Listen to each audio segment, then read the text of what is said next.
Much of the world seems to be focused on the 2016 election between Hillary Clinton and Donald Trump, hoping that one of these two would be able to fix the U.S. economy. However, the damage was done back in 2001 with the attacks on the World Trade Center. The attacks on the World Trade Center led the U.S. into a recession, and we have not recovered from that point since. We have been in a recession for the past 15 plus years. And so I am shocked that people actually care about the election.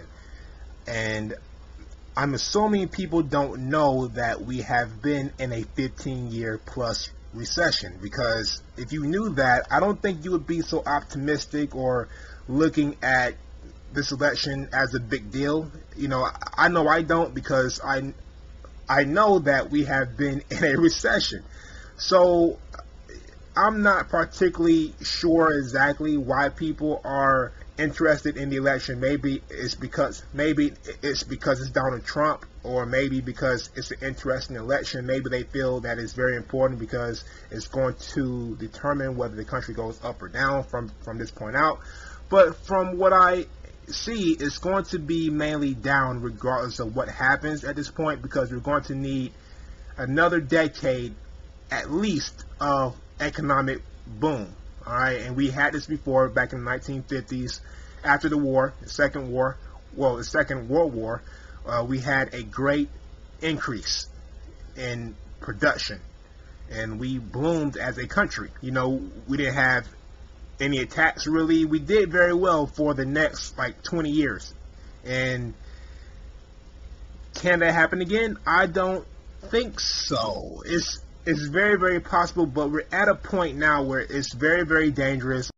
All it takes is one attack, one recession, or something bad to happen for everything to fall apart.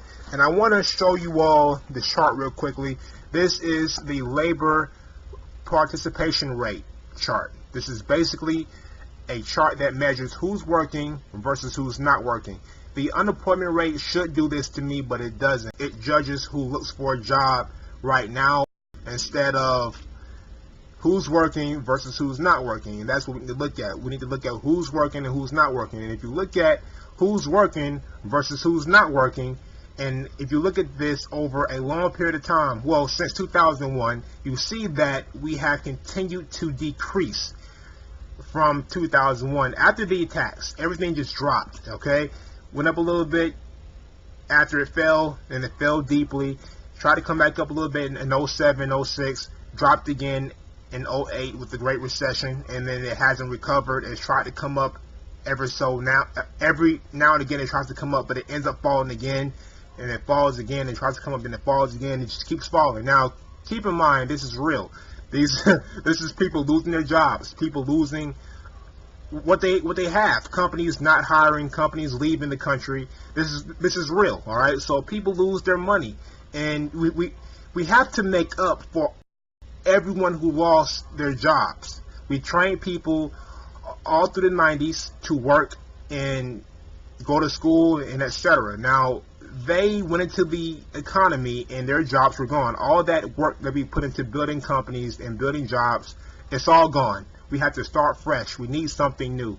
Barack Obama, he's talking about moving forward, forgetting the old jobs that are in Mexico or in China, etc., etc. He's saying, move forward. Let's go towards some new economic breakthroughs. But honestly, it just doesn't matter to me at this point, because we have to have a 15-year economic boom with no problems.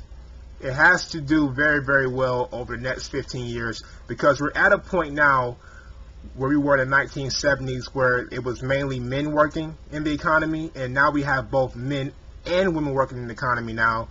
Both sexes now working, and it's down to the same number of people working, and these people don't get it yet. It's not good for you to be the only ones working. It feels good because you're a winner and you see all these people struggling. It's not good for you to have people struggling. Rich people who are sitting on money and just piling it up and storing it and hoarding it up, and you're not doing anything with your money. I mean billionaires and millionaires too. People who just have $100 million just sitting around and not doing anything with it.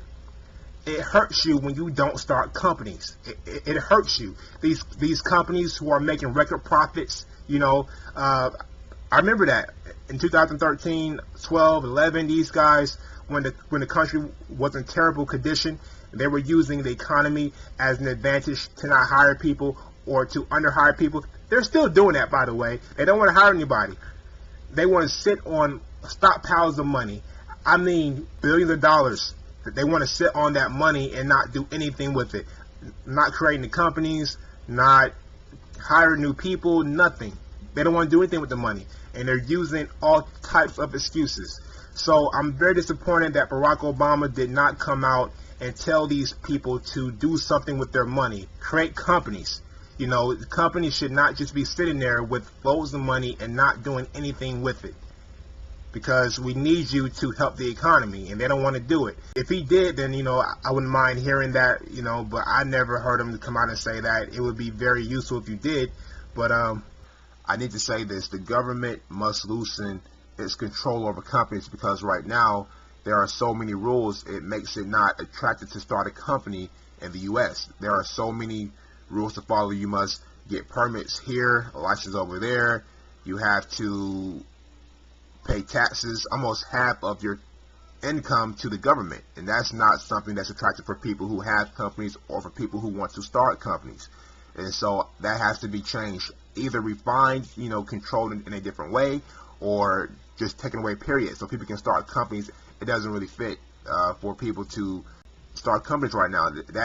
That lane has kind of been stopped, so it makes it difficult for people to start companies. And then, you know, I do see why, how that could be a problem, basically. I do see how that could be the problem. So moving forward, we have to create companies for the next 15 years. Like I said earlier, unhindered, no problems, and it has to be amazing, basically, for the next 15 years. But we're at a time right now where things can go south very easily, and also it's hard to rebuild after you've lost so much. And so I think people, they just want hope, and they're looking towards the election for some type of way to feel like we can come out of this problem.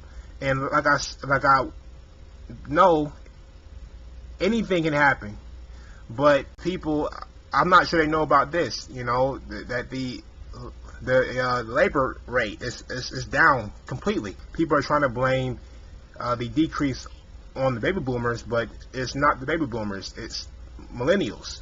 They couldn't find any jobs. You worked so much to build them up to go into the job market, and you don't have any jobs for them. So what are you going to do?